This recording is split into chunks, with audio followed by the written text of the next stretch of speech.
I was actually scared of my own hands on some days, and I wouldn't go out of the door through the thought of, I'm that angry today, I might just hit somebody that's not even done anything.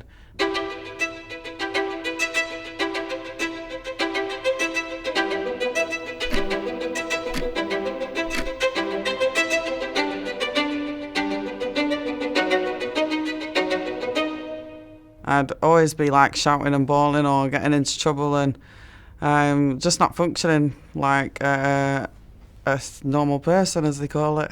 I had a complete breakdown and went through quite a lot of emotional and personal stuff as well. I literally wake up in the morning, and if I wasn't going to get through that day, then I'd go and have a line of cocaine so I could smile and wake up, and then by the end of the day I'd need a drink so I could then go to sleep. I was out at Christmas and I'd ended up getting in trouble with the police. I took an on-foot chase, handcuffed to him in a dress, drunk, around half my estate, and they still ended up getting me in the police van anyway. And I think when he did arrest me, eventually I went, I'll give you something to arrest me for, and just head-butted him. I was actually scared of my own hands on some days, and I wouldn't go out of the door through the thought of, I'm that angry today, I might just hit somebody that's not even done anything. How did you pick yourself up from this period? I spoke to my gym teacher and I said, can you get me ready, my fitness ready so I can box? I need to learn how to control these hands. I don't want to get in trouble again. And so he trained me on my fitness levels to get me ready to go to a box. I signed up for a white collar boxing. I was on a page for stand-ins for like when they do white collar shows and people drop out last minute. So I was on a page for them. So that's how I started, really. So that first fight, when just before the bell's about to go and you're about to fight, how excited were you?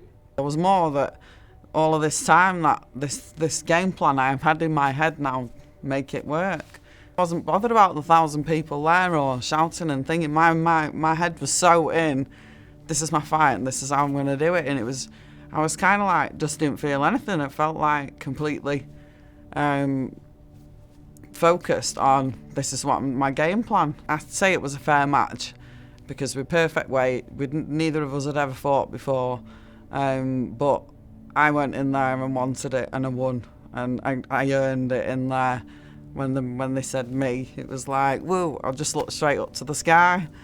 I don't know who was thanking up there at the time, but I had a couple of home shows during that, but I used all the journey jobs to just for me to be out there and practice what it was I was training. And different places I go, I will learning different things in different areas from the different people to train the same thing again and again and again. But until you're in that fight, then you can't use it. I fought a southpaw one time, and then I fought tall people and short people and heavier people and lighter people, and I kind of like just well-rounded with it. I never underestimate anybody, because even if they say this person's never boxed before in their life, that makes absolutely no difference, because some of the people that really have never boxed before in their life do exactly what they're told, and boom, they really hurt you. I'm always polite, I'm always real nice wherever I go to, what area I go to, and afterwards I always, give them the hug. And to me it's respect. They welcome me into the area, and to me I learned just from being in there's no need to be rude. One girl did, when she touched gloves, hit me as she was touching gloves, and to me, I was told no by one of my coaches, no, we don't do that. We touch gloves, but wait a second and then you go. So that really annoyed me, but you could tell in it, and I was like, you bitch, boom. What's the fight you're most proud of? Probably my bare-knuckle one that I'm most proud of. And the more that I researched that nobody had done it for a belt, the more that I couldn't find anybody to do it, the more I wanted to do it. Everybody thought I was absolutely insane, and I thought, well, actually, when I first went to the gym, I couldn't get out of the gym without having an asthma attack, so I still managed to do that. And it was like, and I wasn't meant to be able to get in the ring when I did that, so I thought, well, if someone says I can't do it, I'll damn well show them I can. I don't think he used any anger in that fight, to be fair. I didn't actually feel great in the bare-knuckle fight. I didn't feel like I had my fire in my soul that day.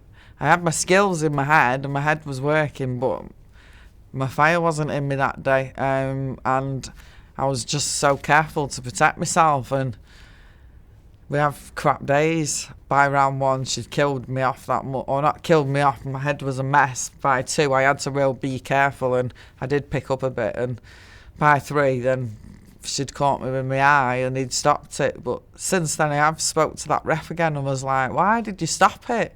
And he went, your eye. And I was like, I would have carried on. And he said, I know you'd have carried on, that's why I stopped it.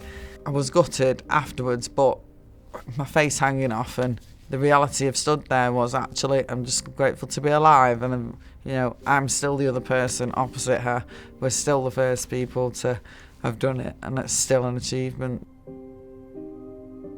Doing that fight really, really showed me how physically and mentally strong I really am as a person, that I've got through so much that it just taught me I might not have won at the end, but I won in life every single day, that I managed to keep getting up and not making bad choices. And I'd give some bloody good fights.